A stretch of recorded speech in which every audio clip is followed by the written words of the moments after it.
Welcome to Roscoe Squeeze Off, the sports podcast. It's your boy Roscoe Squeeze Off, world's foremost authority on all things that matter. It's been a while since I've been at you, but football season has started.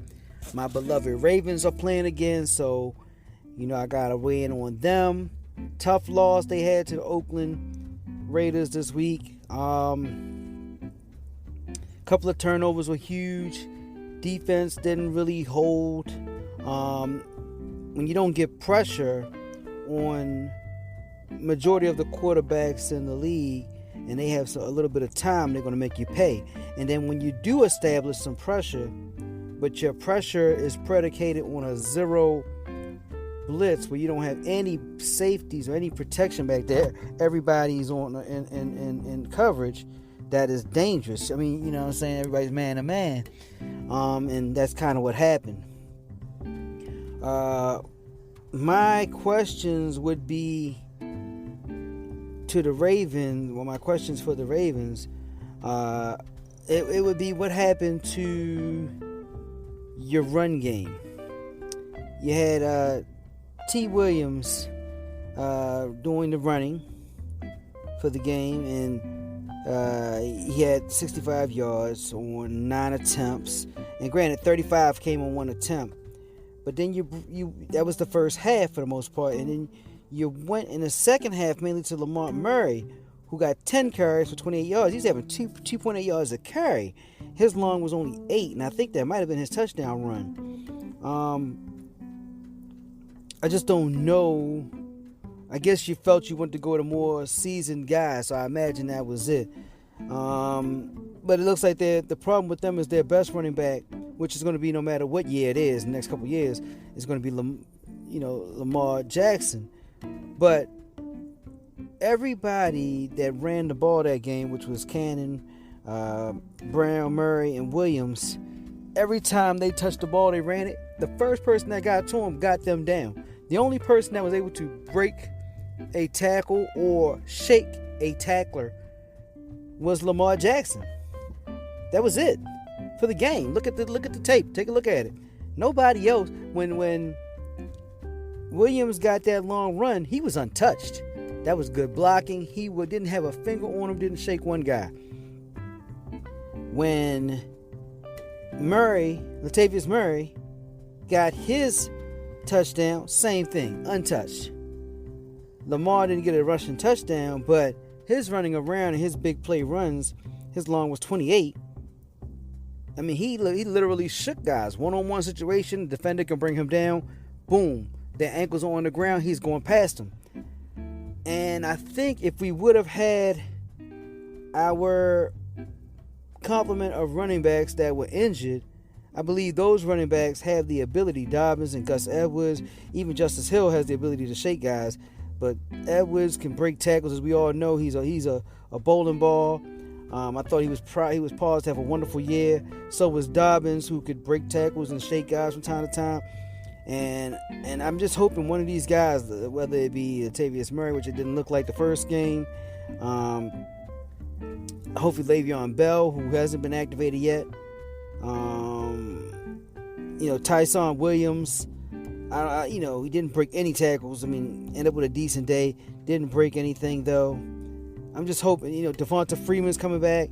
He didn't look like much last year.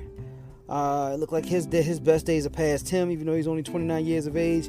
But we all know running backs drop off the table very quick. 1 year, Earl Campbell was the most dominant rusher in the league. Next year, he couldn't barely do anything. Everybody that touched him, he went down. And it happens quick for running back. Years ago with Kansas City, they had, I forgot what his name is. No, his last name was Johnson. But he had 400-something carries, had the most carries in the league. The very next year, couldn't get any yards. So it happens very quickly for running backs.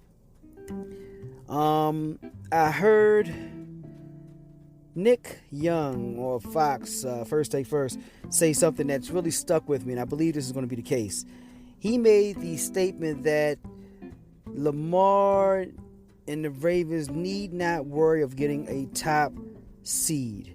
A 6 seed, 7 seed is good for them if they use this season to work on their passing game.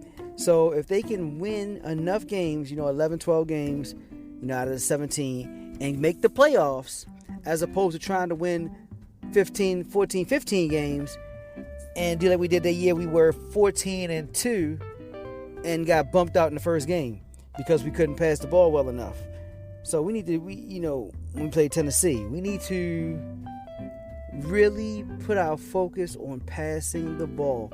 I think if we do that and get this passing down pat, I know we didn't get a chance to pass as much as we wanted to in the training session and the preseason because, injuries and the COVID and the whole 9 yards. But now we got the full complement of guys. Well, not the full, but we got a complement of guys there. Not everybody, because we still have a bunch of injuries. But really work on the passing game because there's no sense. First of all, I don't know if we can do it anyway as far as dominate the game running. But there's no sense, and even if we could, of dominating throughout the regular season running the ball. And then when we get to the playoffs, we can't do that because we're playing the better teams.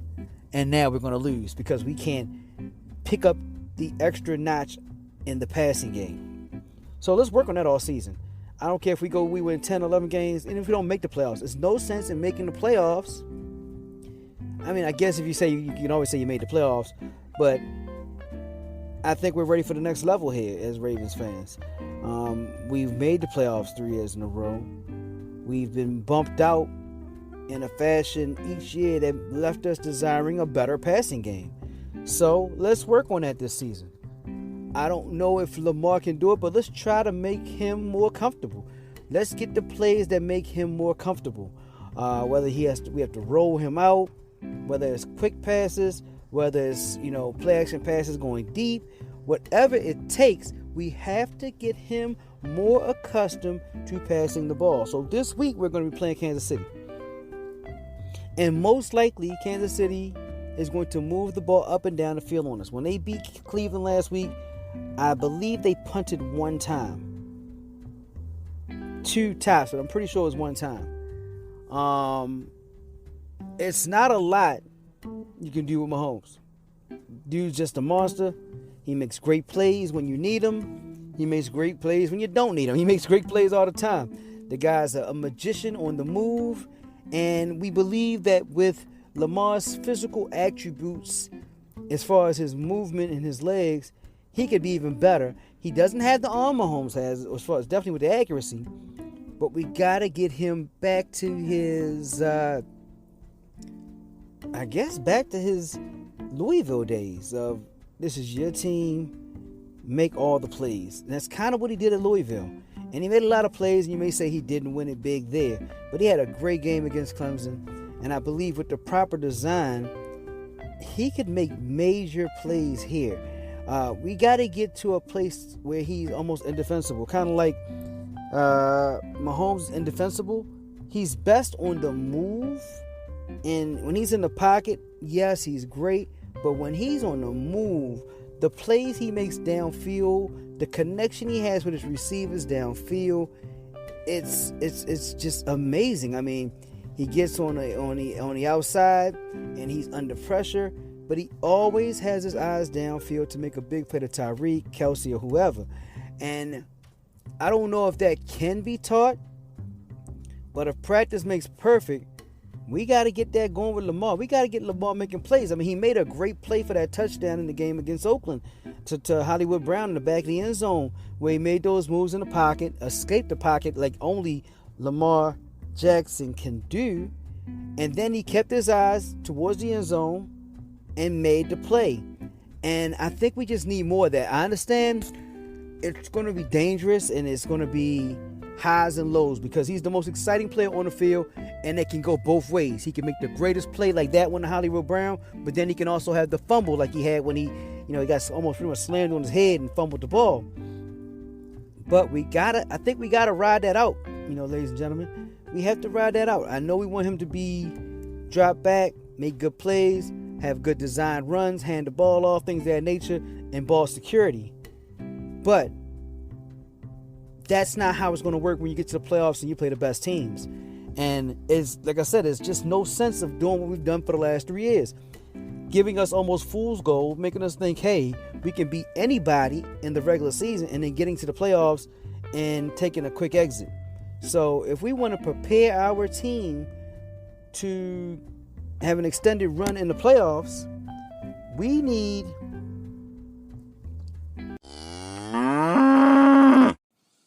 If you haven't heard about Anchor, it's the easiest way to make a podcast. Let me explain. First of all, it's free. The creation tool allows you to record and edit a podcast right from your phone, tablet, computer, what have you. Anchor will distribute the podcast for you so you can be heard on Spotify, Apple Podcasts, Google Podcasts, and many more. You make money right from your podcast with no minimum listenership.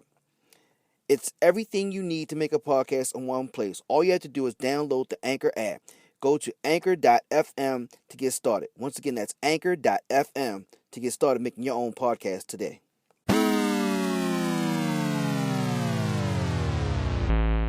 We need him to make it happen. Literally, push it down the field. Uses his ability to run around, make plays.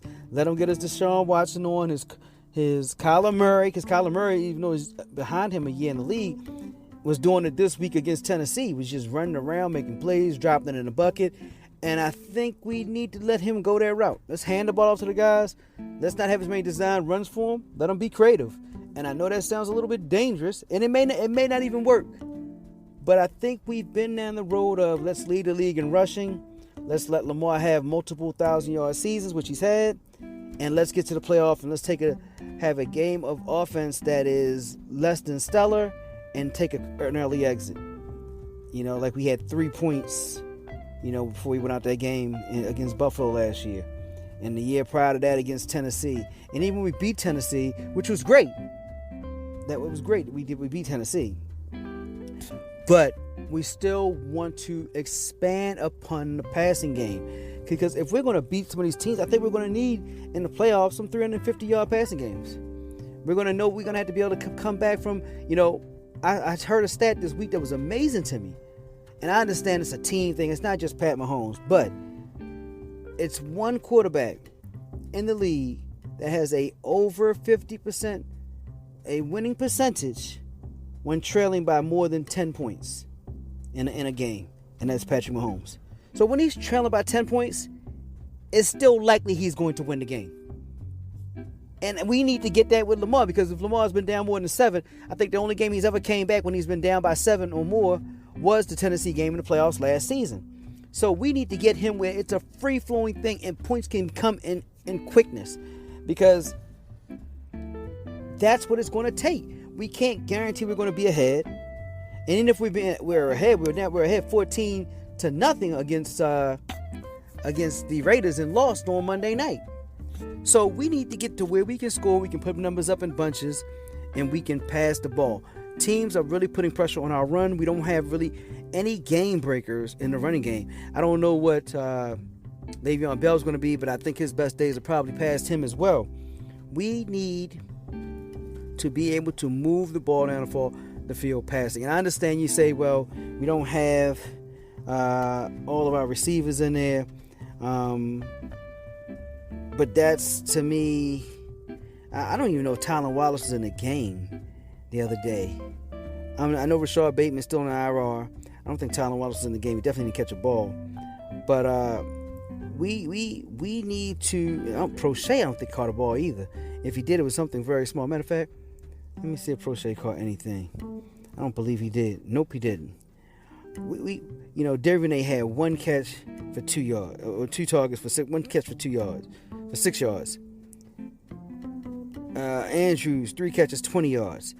T. Williams, the running back, Tyshawn Williams, 3 catches, 29 yards. Brown, 6 catches, 69 yards. Sammy Watkins, 4 catches for 96 yards. I just want to expand upon it. I want to get some 100-yard receivers out there. I want to get guys catching 5, 6, 7 balls. We had 34 rush attempts, and we had 30 passing attempts. So that was pretty much even. But I'd like to see that 30 passing attempts be around 35. And let's see if we can't get the completion with 19 completions. See if we can't get to 25 out of 35 area without any turnovers, without any, we have to really work on that. I understand it's not preseason, but like I said, what's the purpose of making the playoffs to take an early round exit because we are inept on offense when it really, really counts? Let's work on that now. And I think the analogy that was used was Milwaukee, the Greek Freak. They were the top team in the East 2 years in a row. Greek Freak was MVP of the league 2 years in a row, and they took early exits in the playoffs. So this season past, they didn't get the top record. They were third in the Eastern Conference, but they worked on different things. They got guys around them better. They were able to not make a wall that would stop Giannis this time. Get the other guys more involved and win the championship this time. And I think that's kind of the route that the Ravens have to go. We got to get Lamar Jackson and that passing offense going at pretty much any and all costs, because that's what's going to make us have the ability to get where we want to go, to do what we want to do, which is win a championship, to go far in the playoffs. If we don't do that, I think it's going to be another early round exit if we make the playoffs. So let's try to pass. If we don't make it and we pass, and he has good yardage this season instead of the worst yardage in the league, which was, I think, he had 2,757 yards passing last year. He had 376 attempts. He had completed 242 of those, which is 64.4%. He averaged 7.3 yards an attempt. So we need to step that up. 26 touchdowns, 9 interceptions, 29 sacks.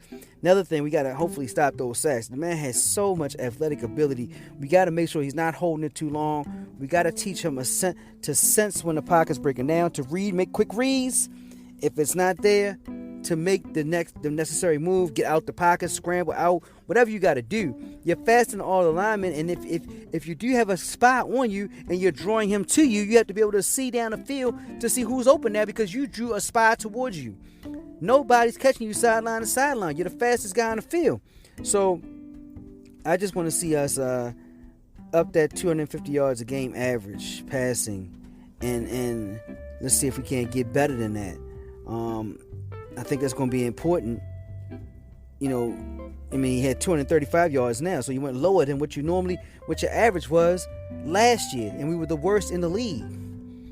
So I think that's the most important thing right now.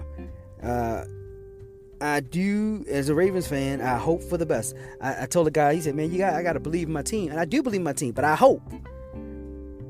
As an analyst, I had to say I think they may lose this weekend to Kansas City. I think that's a tough matchup for them. They've never beaten Kansas City. They have the defense usually plays pretty decent, but there's no answer or no plan to stop Patrick Mahomes. People say you can just do what Tampa Bay did last year.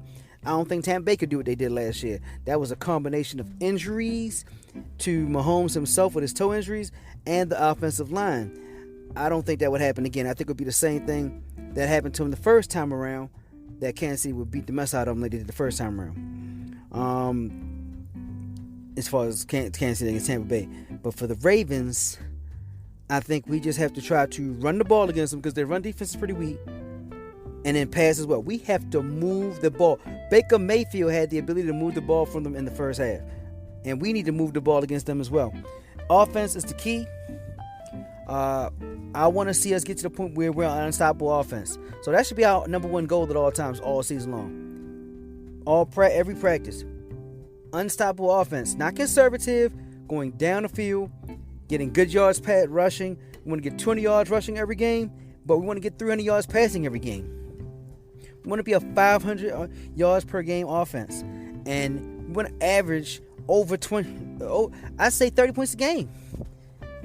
And then still, of course, you hope the defense does what it does. But time of possession, yes, is important if we can run the ball. We don't have any game breakers on running the ball besides Lamar Jackson, which is very scary.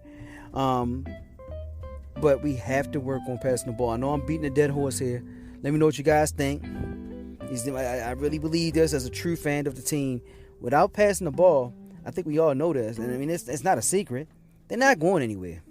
They're not going to win a Super Bowl. So that needs to be the goal. We don't just want to get wins this season. We can go ahead and nickel and dime and beat some sorry teams along the way, running the ball, having 200 yards passing, 180 yards passing, running for 250 yards. And then we can't do that to the better teams when we get to the playoffs. So we need to really put a focus on the Hyonas on passing the ball, becoming a very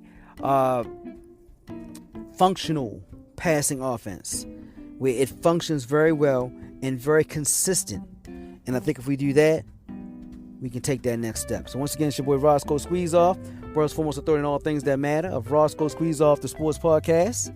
Let me know how you feel about it. Until next time, peace.